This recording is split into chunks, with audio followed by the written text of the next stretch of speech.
Туда.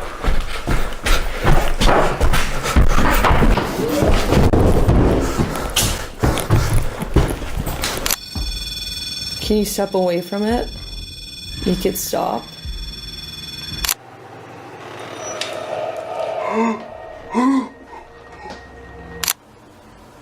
Would you be able to... Oh, God! The YouTube channel Midwest Ghost Center, led by paranormal investigator Ian Crandall, focuses on methodical exploration of historic locations rumored to hold restless presences.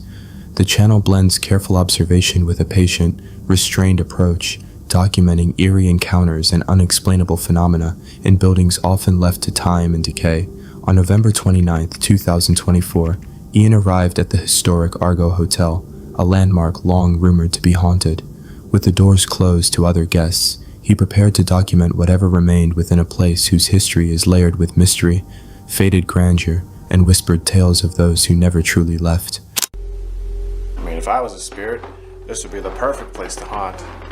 It's cozy, warm. It's better than some of the other places I've been to. But there's definitely an eerie vibe to it as well. You could tell like there's something off about this place when you walk in. Hello?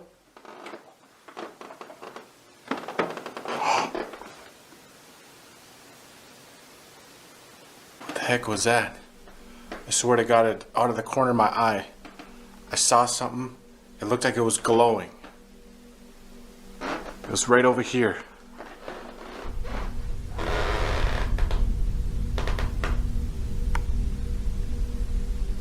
Is there someone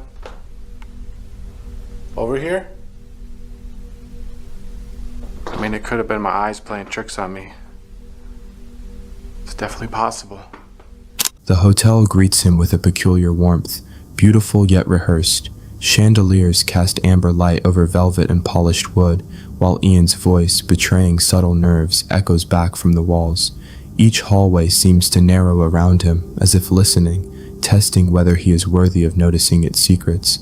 Then suddenly, a faint bloom of light appears briefly at the edge of the frame and vanishes before the camera could capture it. The space remains empty, yet the camera continues recording, capturing evidence that the hotel itself seems to be watching, waiting for something to appear. Not catching anything in those ones.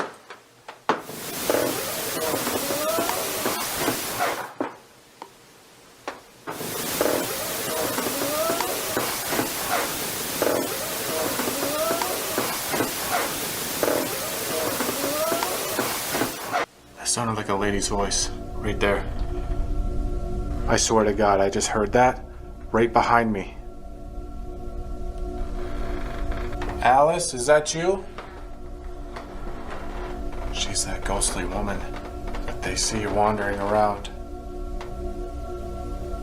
Could you say something again?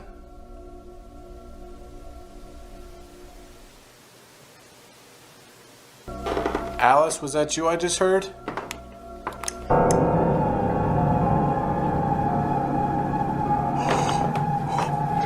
Whoa, whoa. There's something standing right over there.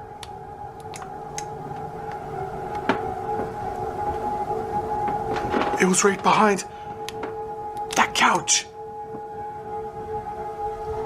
There was something literally standing in that photo. It was like a mist or something. But I'm not seeing it anymore. It's completely gone.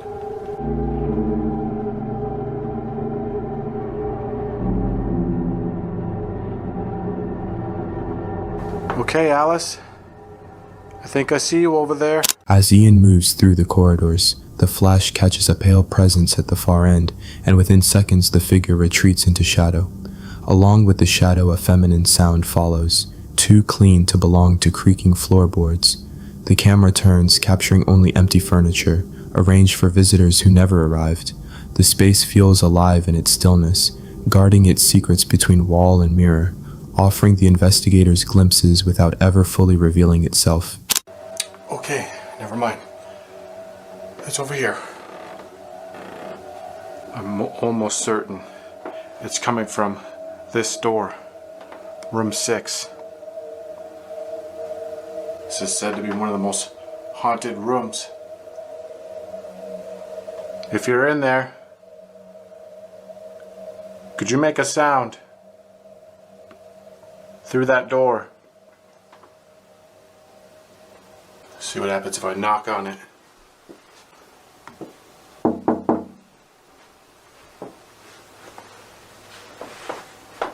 Anyone home?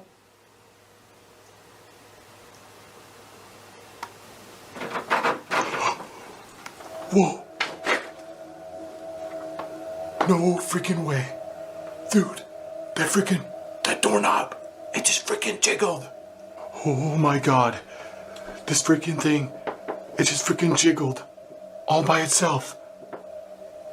And there should be no one in here. Let's look.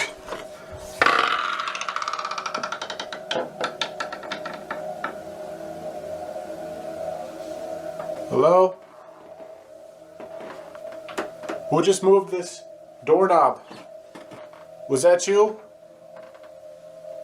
Whoever's haunting this room?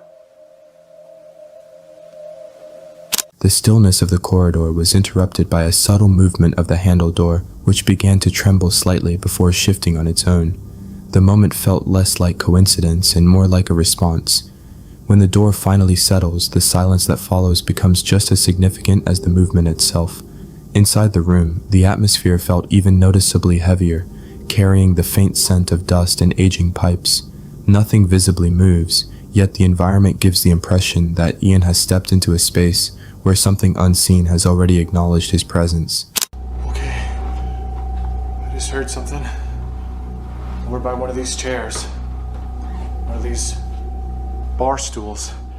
It sounded like one of them moved. I don't know which one. If you just moved one of these bar stools, could you move it again?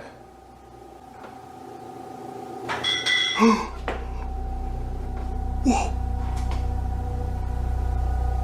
Okay, what the hell was that now? That sounded like one of these glasses moving around.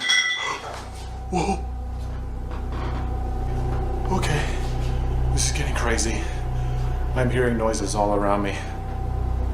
If that's you, could you move one of those wine glasses up there?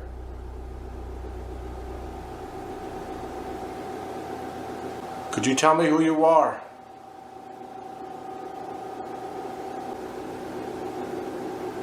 Not hearing him again. As Ian continues documenting the dining area, the faint clink of glass coming from the shelves behind the bar interrupts the silence. The moments were subtle but distinct, like two pieces of crystal lightly touching. But as the camera scans the area, the mirrors and rows of bottles reflect only emptiness, offering no visible explanation. The room remains still, yet the gentle notes of glass suggest that something within the space has responded to Ian's presence. Subtle, controlled, and just enough to make the silence feel far less empty than it first appeared. Hello? Who's making noises in here?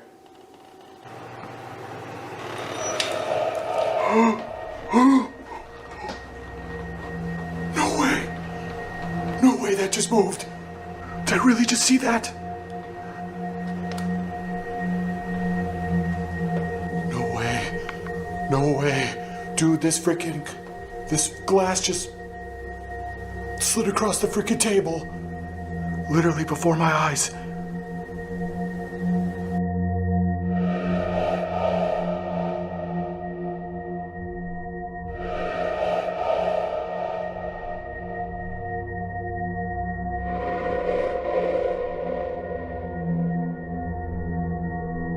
I've got goosebumps all over my arms right now. Holy moly. Oh my gosh. Look at that. It was like right over here. And it just went right into that. I mean, are the ceiling fans on? No, they're not. So, that rules that out. The sudden adjustment of crystal glasses make the investigation even more intense. What makes the adjustment even more unsettling was how precisely it moved. The tablecloth remains flat and the surrounding glasses stay perfectly aligned, making the motion stand out even more against the otherwise motionless room. Ian keeps the camera fixed on the table, capturing the motion as it happens. I am not alone in this room. I am not alone. That came from over in here now.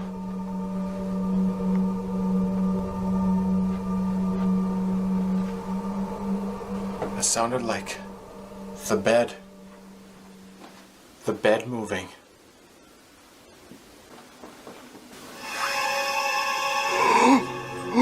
Holy shit. Nope. I'm done. I'm done. No way am I going back in there. Hell no.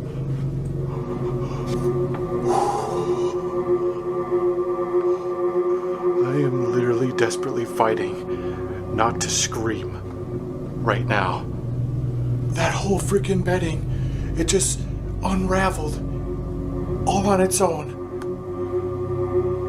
How? Oh God. Just look at that. How is that even possible? That is literally one of the craziest things I have ever seen. The bed, which had appeared undisturbed moments earlier, begins to shift slightly. The blankets move gradually across the mattress, pulling away from their original position as if something has disturbed them. Ian watches the bed closely, allowing the camera to record the movement without interruption. What caused the movement was not immediately clear, but the moment adds another unexplained event to the growing list of disturbances recorded during the investigation.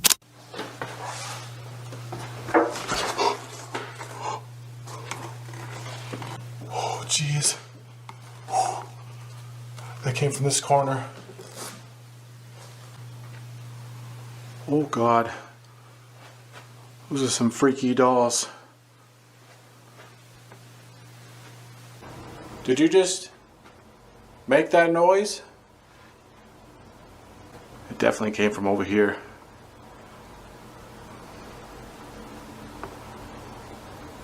Little girl, if that was you,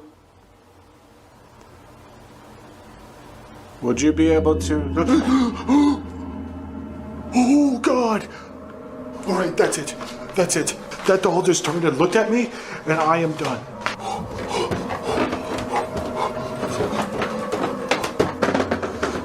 Get me out of here. Get me out of here. Continuing deeper into the basement, the investigation leads him to a row of old dolls arranged along a shelf. Their ceramic faces stare forward under the dim light. Then one of the heads shifts slightly, turning toward Ian's position. The unmistakable changing of the direction of the doll's gaze sent chills down his spine. With the camera still running and no clear explanation for either moment, Ian decides not to continue further and quickly retreats from the area, ending the exploration of the lower level. The Argo Hotel did not reveal itself through sudden spectacle. Its presence was subtle, measured, deliberate, a door handle trembling, crystal glasses touching without a hand, blankets shifting, a doll's head turning as though acknowledging the investigator. Each of these movements, small on their own, formed a pattern that felt almost intentional, as if something, or multiple somethings, was aware of every step taken inside the building. One possibility is that the disturbances were caused by a single unseen entity, deliberate and aware, observing the living and interacting in quiet, controlled ways. But there is an even more unsettling alternative, that the hotel may be occupied by a community of unseen presences, each with its own personality and role, existing like a family within the space. Just as humans feel territorial in their homes, these presences may perceive visitors as intruders, testing, teasing, and attempting to warn them away.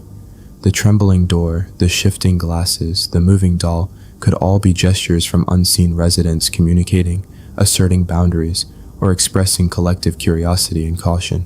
Another perspective suggests that these presences may be echoes of past lives or repeated existences, tied to the energy and emotions left behind over decades.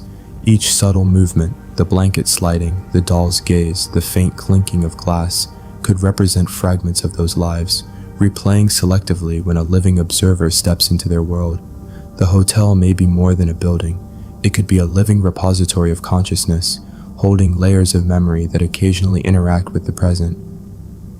Some people believe the hotel might exist partly in another dimension, a place that overlaps with ours but we can't see or fully understand. The shadowy figures in the hallways, the faint sounds and the objects moving on their own might not even belong to this world. They could be beings living in that other space, only able to show themselves or affect our world at certain moments, and only when the conditions are right. So what were they doing while Ian explored? Maybe they were curious, watching Ian and testing how he reacted, like a family watching an intruder enter their home. Perhaps they were warning him away, making sure no one disturbed the place they've claimed as their own. They might have feelings, like curiosity, irritation, or sadness, and use small movements to communicate without appearing fully. These beings could be reminding anyone who enters that this space belongs to them, and that outsiders are not welcome. Maybe the hotel is a meeting point between dimensions, and they watch humans pass through as part of their own reality, almost like we watch ants in a garden. If we see it this way, the hotel wasn't just strange, it was alive with other presences, aware of the investigator, responding in ways we could notice but never fully understand. The door handle, the glasses, the blankets, even the dolls, they were all part of how these beings showed they were there, quietly, carefully, and deliberately.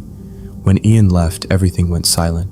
But if this dimension theory is true, the beings didn't disappear. They just retreated, waiting for the next visitor to enter their world. The Nerve Paranormal is a YouTube channel known for documenting intense paranormal investigations inside abandoned locations, where Tim and Dennis use experimental equipment and overnight explorations in an attempt to capture evidence of supernatural activity. On August 14, 2022, the two investigators returned to Okason estate, determined to document the strange disturbances that had reportedly plagued the estate for years.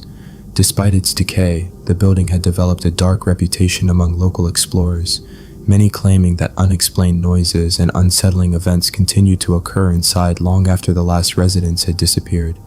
Armed with a newly upgraded microphone designed to capture even the faintest sounds, along with a spirit box and a powerful flash for visual detection, they arrived with a clear goal: to document any evidence of unseen that was still occupying the estate.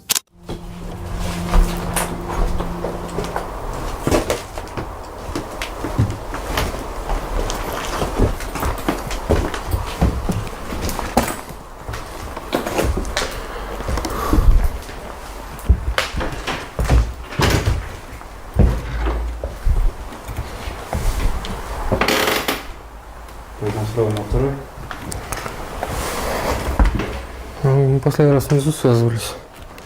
Давай тогда разместимся где-нибудь сейчас. Угу. Что? Ты ее не ложил-то? Нет еще. Его тут не было. Не было. Блин, ты рукой показал, увидел я его и вообще. Здесь есть кто-нибудь? Его не было в прошлый раз. Не, есть возможность, что приезжал кто-то еще, помимо нас. Но выглядит, конечно, это, знаешь, страшно так прямо на заходе. Да, именно, знаешь, встречает нас. Да.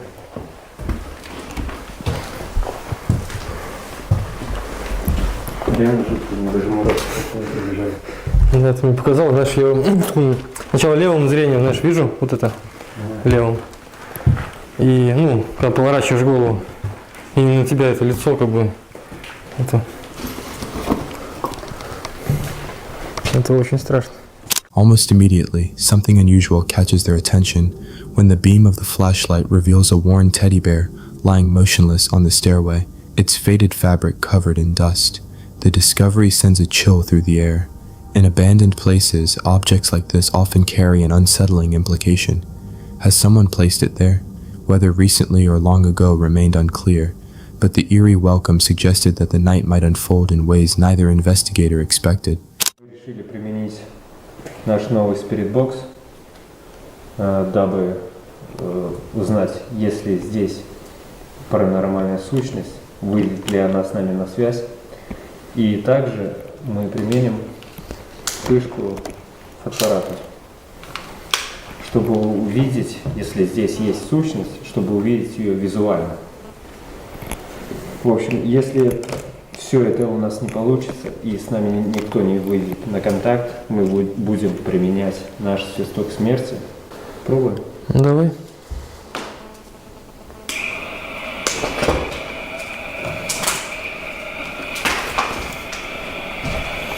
Так, я свет сделаю поменьше.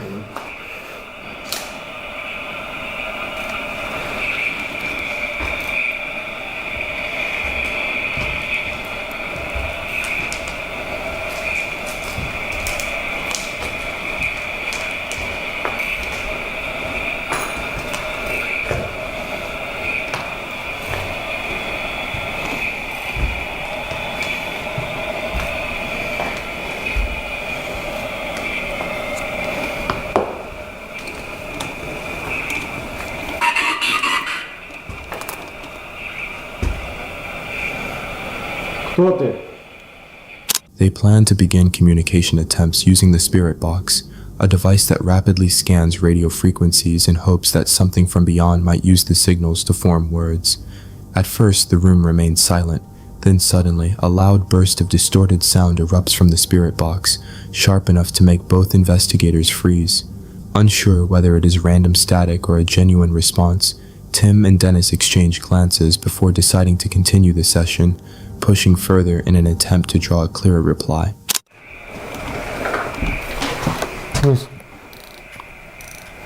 Там стулья так не стояли. Нет. Они в разнобой были. И шум, наверное, такой.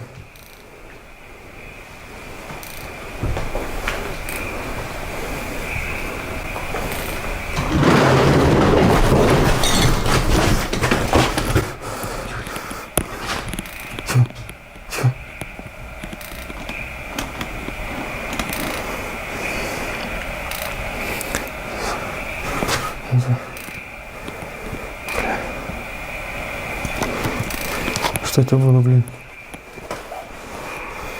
Ох, что нам делать?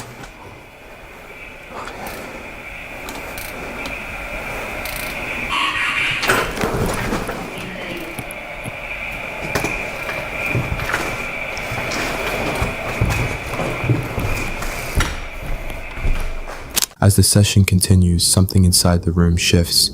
Chairs positioned around the area begin to move slightly, scraping faintly against the floor as though nudged by an unseen presence. Tim and Dennis stand still, their attention fixed on the objects as they brace themselves for whatever might follow. The moment escalated the investigation as the activity shifted from equipment responses to a physical disturbance. The moving chairs suggest the environment may be reacting to them, increasing tension and raising the possibility that something unseen could be interacting with them in the room. А?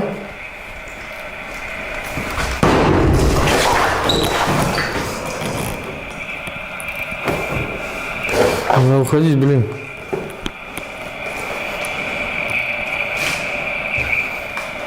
Вырубаем? Давай, давай, давай. Пойдем.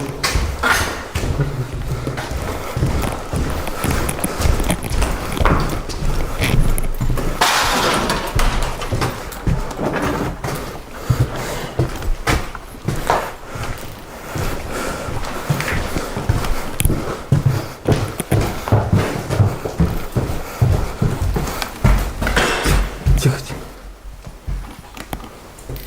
Without warning, the atmosphere shifts violently. A sudden force strikes the table in front of them, causing it to crack and collapse with a loud impact.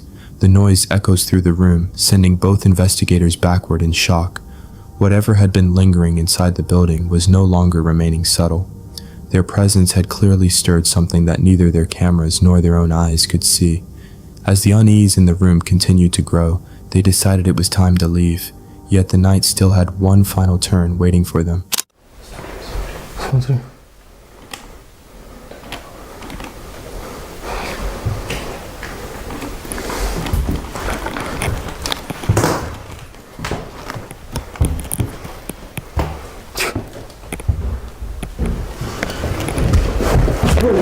Вали. Денис, куда? Давай туда.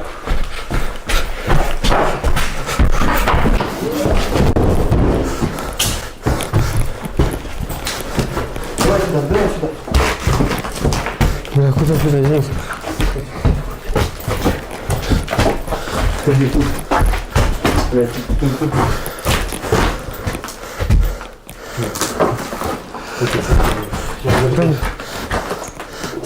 Давай, не буди.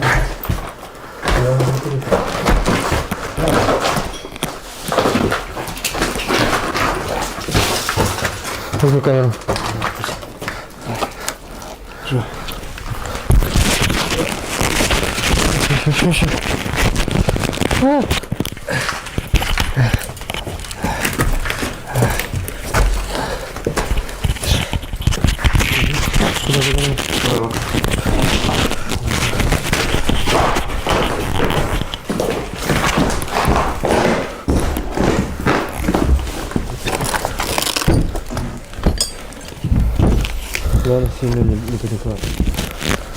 The moment they attempt to exit, the building seems to respond. Doors slammed open and closed along the corridors, creating confusion about which path actually leads outside. What made the situation even more disturbing was the way the doors slammed shut in a manner that felt completely unnatural.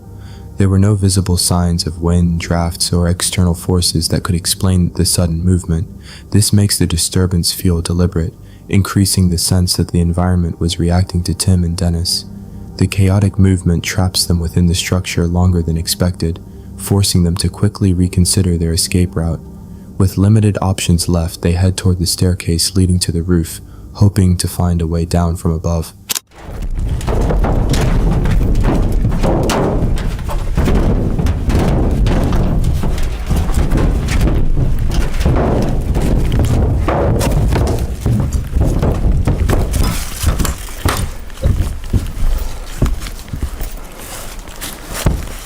Стой.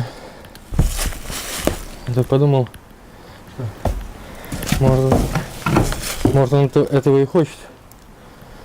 В принципе, он нам вреда никакого не приносит, физического. Только пугает. Но заставляет, как бы, паниковать. И... Типа ты имеешь в виду подталкивать нас на это? Да, На посмотрите? да. Слушай, а мы его тут не сможем просто посмотреть? Я не помню.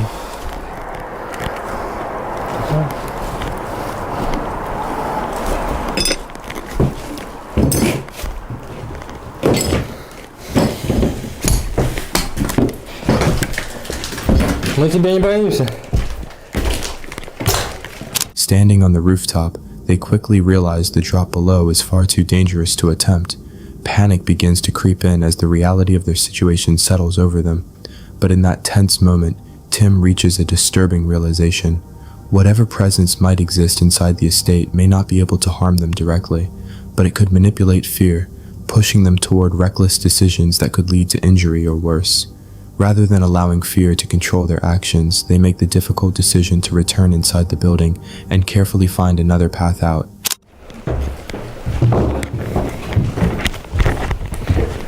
Да, главное спокойно.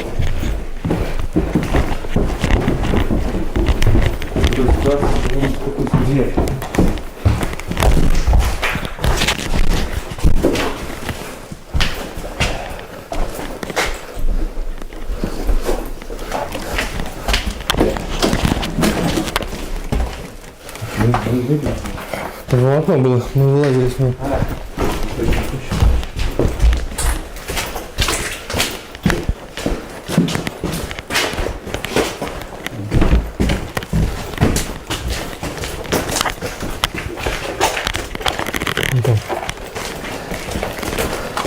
Вот.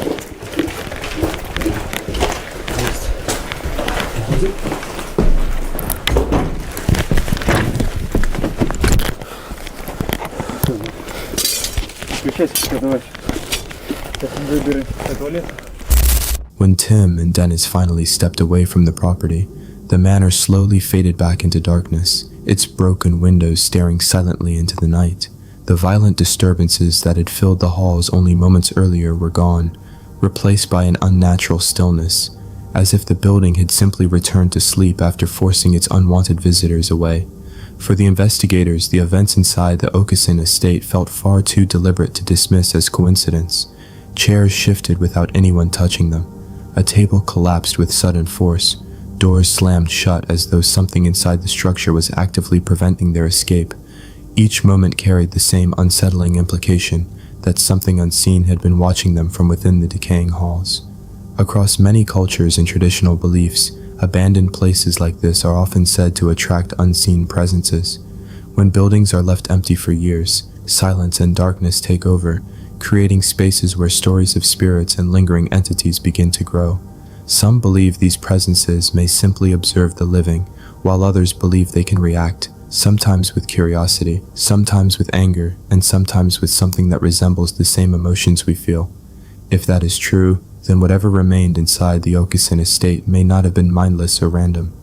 The activity seemed to respond directly to the investigators, escalating as they moved deeper into the building and becoming most aggressive when they tried to leave. It was almost as if the estate itself did not want to let them walk away so easily. But like many places whispered about in paranormal circles, the estate offered no answers.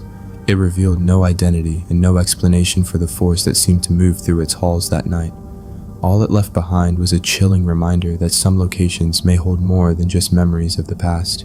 Sometimes the most disturbing part of places like the Okason estate is not what investigators manage to capture on camera, but the possibility that something was there the entire time, watching quietly from the darkness, waiting for the next visitor to step inside. Mackie and Amanda run the self-titled Paranormal Investigation YouTube channel, where they document overnight explorations inside locations believed to be haunted across the United States. Their videos typically focus on extended nighttime investigations where they remain inside historically significant buildings to determine whether unexplained activity can be documented under controlled conditions. On March 9, 2026, the pair visited the historic Breakers Hotel in Long Beach, a building with more than a century of layered history. Within the walls of this building, several deaths had been recorded, including one particularly well-known case involving former Stanford Cardinal men's basketball player William Rapp, who died after falling from the 11th floor. The building has since developed a reputation among visitors and staff for unexplained activity, especially around the upper levels in the hotel's elevator corridors. You showed up, and then I showed up there for like, oh my god, bunch of ragamuffins. Yes. I say we get started. Let's do it. Okay. That was so loud. Okay, well, we invited everything from the 11th floor and the lobby, the sunroom, everywhere around the hotel to come back and join us in our room. So, if we're gonna have any luck talking to anyone, I think it'll be here. I think so too. I feel someone here with us for sure. Really? What do you feel? It's really hard for me to tell if they're a man or a woman, but the way that they're kind of trying to conceal it makes me lean towards woman. Like the way that they're more shy, you know? Yes. Rather than just forthcoming with it. How's Okay, that? one on the bed. Okay. I heard a step behind you. Really? And set some other things up around the room. The bell, which I feel like is fitting for a hotel. Should we get over here? Oh, heck, wherever you think. I'm gonna let you go crazy. Oh, well, let me go too crazy. It's on. I think that's good. Why don't we start with that and see if... I just feel like someone's behind me. Really? You know how it talks about like that feeling of you feel like you're being watched? That's how I feel. But there's no room for anything to stand behind me. By curtain. Well, to any spirits here, the Breakers, over the past 100 years, you know, that you've been here, we want to talk to you, whichever spirits are here. We want to introduce ourselves. I'm Mackie. I'm Amanda. We've set up some devices here that will just help us communicate with you. There's a cat ball on the bed. Touch it, it'll light up different colors. This bell, you can come put energy into it and touch it, just like a normal bellhop bell. Can you give them 15 seconds for the bell? Yeah. Did you hear the knock again? I did.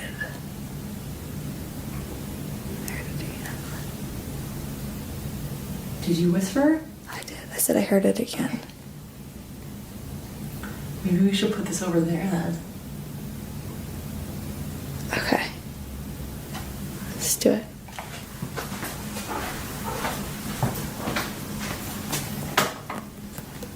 Bedside service. Bedside service. And then we have a REM pod right here. If you go near the antenna, it will also light up and beep. I'll show you. Inside one of the hotel rooms, Mackie and Amanda began setting up several investigative devices: a motion-sensitive REM pod, an EMF responsive light ball, a flashlight configured for spirit communication, and a small service bell placed on a nearby surface. These tools are often used during paranormal investigations to detect environmental disturbances that might suggest unseen movement or electromagnetic interference. Alright, she's ready.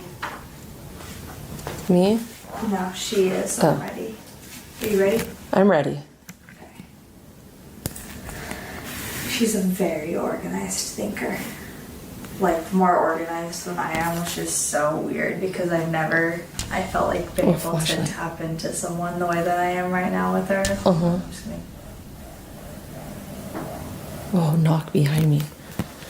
Like, she's more organized than I am. Flashlight. And so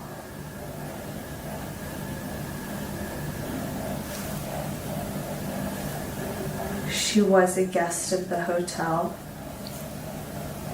Okay. Would you be able to change that flashlight for confirmation? It's off.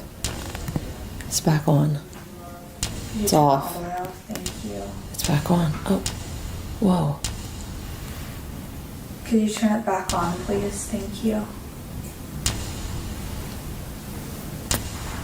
I'm gonna ask your name.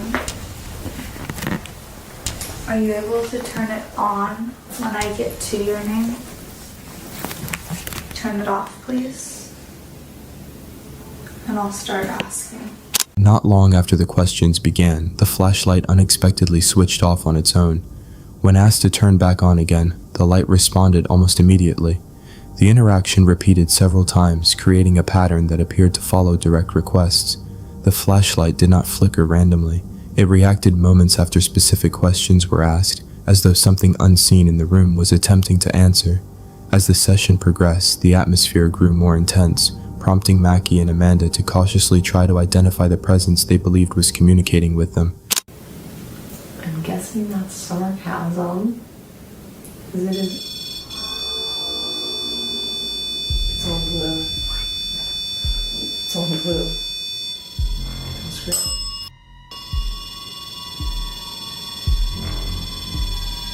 Can you make it turn blue again? Yes.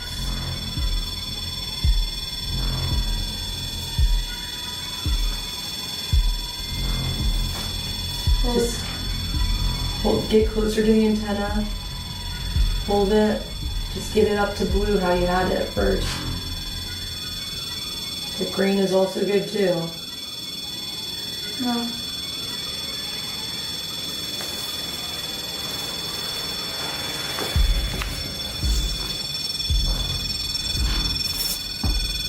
Can you step away from it? Make it stop. Let it reset for a second, please.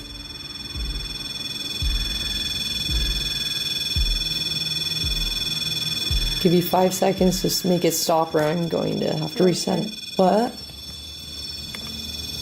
Broken? It's not broken. I'll reset it.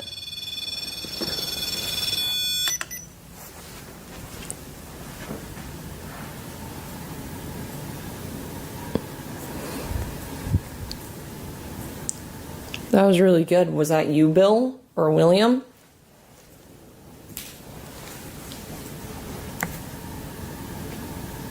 The equipment that had been quiet only moments earlier suddenly began reacting again, drawing the investigators' attention back toward the center of the room. The immediate activation of the devices created the quiet but persistent impression that something unseen might not only be present, but aware of them. reacting just enough to be noticed, yet never enough to fully reveal itself. For a moment, they stood in silence, watching the device carefully, waiting to see if the activity would repeat once it had been reset. But it wasn't long before something even more disturbing began to unfold. Okay.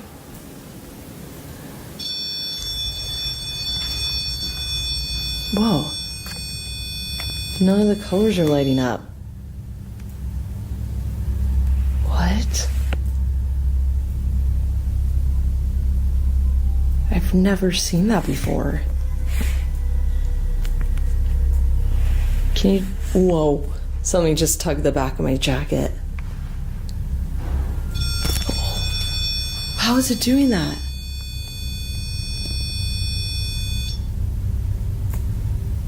Did you just touch my jacket? Not me. Then who was it? What? I keep seeing a flash out of the corner of my eye. Wait. Red. Just as the room settled into silence again, Amanda felt a physical tug at the back of her jacket while standing beside the equipment table. At nearly the same moment, the REM pod began flashing in irregular patterns, something the investigators had never seen before. In many investigations, equipment can occasionally react to environmental changes, but the sudden activation occurring at the exact moment Amanda felt physical contact made the situation far more difficult to dismiss. Later in the investigation, they attempted the Estes method, where one investigator listens to a sweeping spirit box through noise-canceling headphones while relaying any words they hear. Was there anything you want to tell us before we leave you? My home? Do you stay here? Yes. Is it because this is a happy time for you in your life?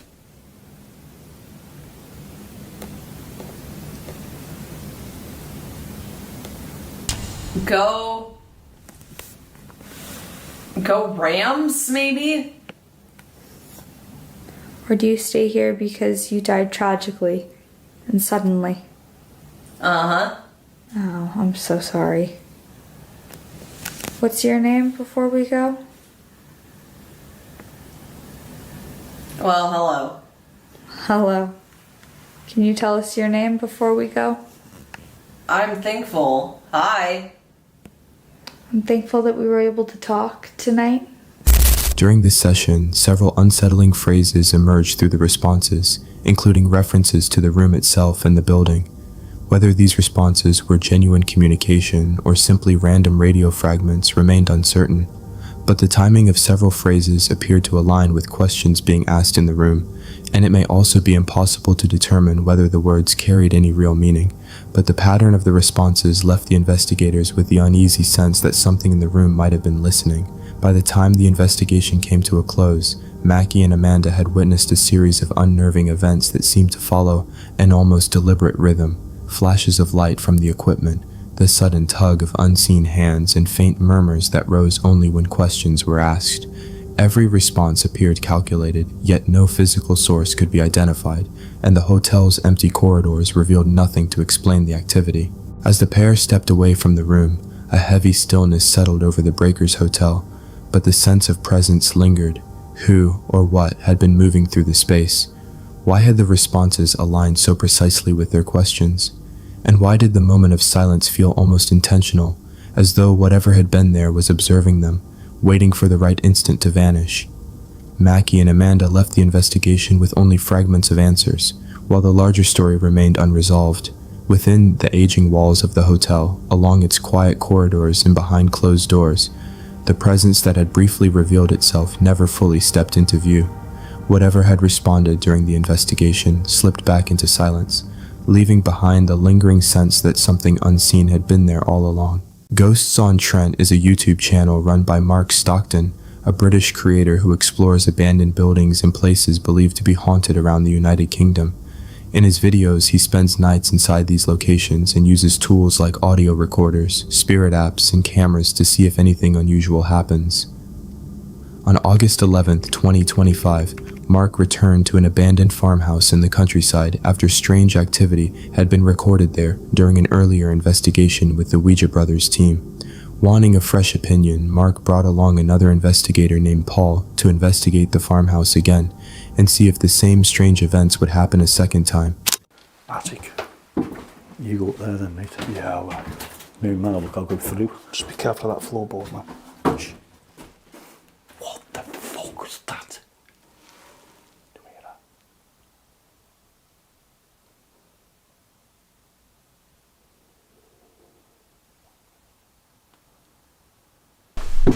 You go up there then, mate. Yeah, well, maybe man, look, I'll go through. Just be careful of that floorboard, man. What the fuck was that? Do we hear that?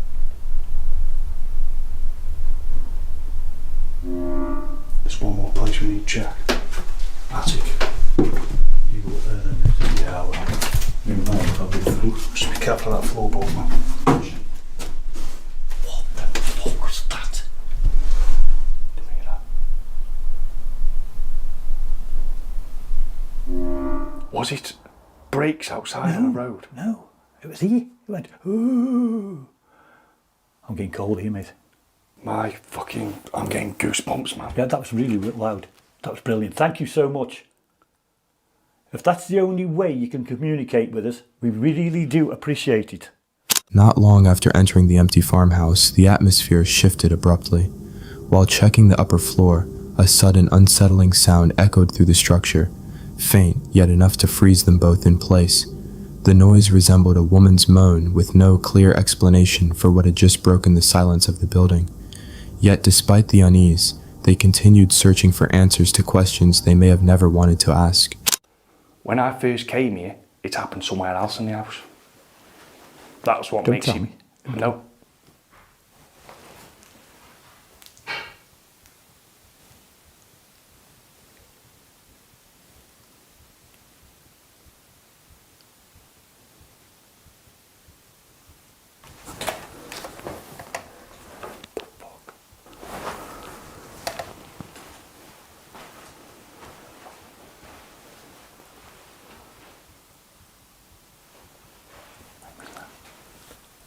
Sounded upstairs.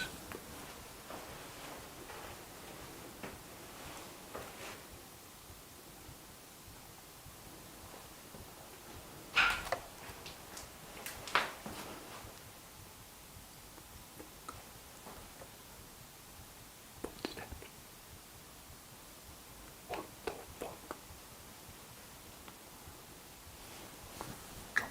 Come on. Come on. Was that what we heard this? That's not what it was, man. It sounded like bricks.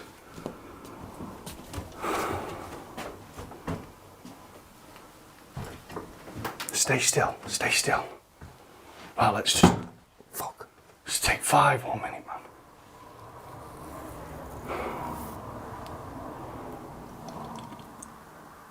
Okay. The same sound echoed again. The pacing was slow, deliberate, almost like someone walking cautiously across the floorboards directly overhead. When they moved upstairs to investigate further, the noises shifted into something even more difficult to explain. The voices were not clear enough to understand, but distinct enough that both men immediately recognized what they were hearing. Yet after searching the corridor and attic once again, the farmhouse remained empty, but the tension in the air hinted that whatever had been there had not gone far. We're going to come up there. But if you don't want us to, make a noise and we'll stay here.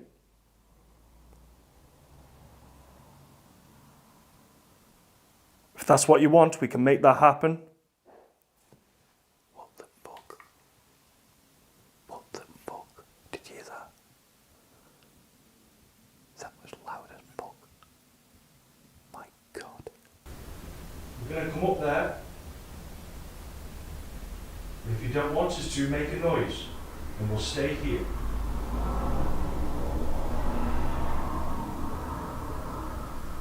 If that's what you want, we can make that happen.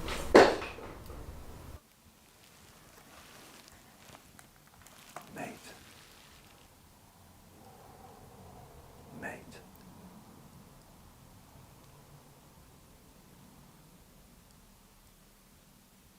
So you want us to stay here?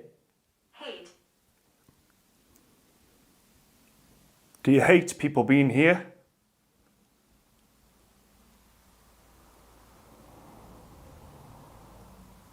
The instant response felt like a thunderous impact exploded from the level above them, far louder than any previous noise heard that night. The timing of the response shocked both of them, because the sound had not come randomly in the silence. It had arrived with unsettling precision, almost as if something upstairs had been listening carefully, waiting for the exact moment to answer. We are going to be leaving soon. We've been here for a very long time. But we're going to come back. Are we okay to come back to your home?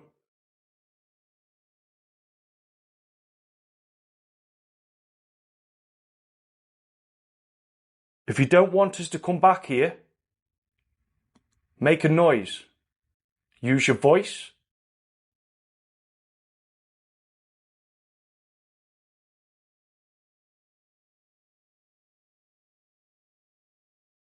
What an incredible night. Leaving here speechless once again. It's been a great investigation. We're definitely coming back. No matter 100%, mate. I'll tell you what, mate. I believe in it. Do you? Mate, honestly, because it was real, wasn't it? Wow. You know, that especially that what really, really made me think, I thought, whoa, when you said about that knock. It happened. And it happened. Now, come on, we haven't heard it since. No. We've just been up there, we haven't heard it. Heard nothing. Eventually, the investigators climbed the staircase once more, cautiously returning to the area where the earlier sounds had originated. Yet once they reached the upper level, the activity stopped entirely. The same rooms that had produced heavy impacts, footsteps, and distant voices now remained silent. The silence felt almost deliberate, like whatever had been moving through the farmhouse had retreated the moment they tried to confront it, lingering just out of sight beyond the reach of their cameras and lights. By the end of the investigation, Mark and Paul were left with a series of strange events that had unfolded in a very specific pattern. Objects seemingly striking the upper floor, unexplained voices echoing through empty rooms, and loud impacts occurring precisely when questions were asked aloud. None of the disturbances produced a visible source, and repeated searches of the building never revealed another person inside. The farmhouse returned to complete silence as the investigators prepared to leave, but the unanswered questions remained. What had created the sounds above them? Why had voices seemed to appear only when the investigators were nearby? And perhaps most unsettling of all, why had the activity stopped the moment they finally climbed the staircase to confront it directly? For Mark, the investigation only deepened the mystery surrounding the farmhouse. The night had produced more activity than most paranormal explorations ever captured. Yet, like many unexplained encounters, the evidence raised more questions than it answered. And somewhere within the empty structure, the source of those voices and the violent impacts echoing through the attic remained hidden, waiting for the next investigators willing to step back inside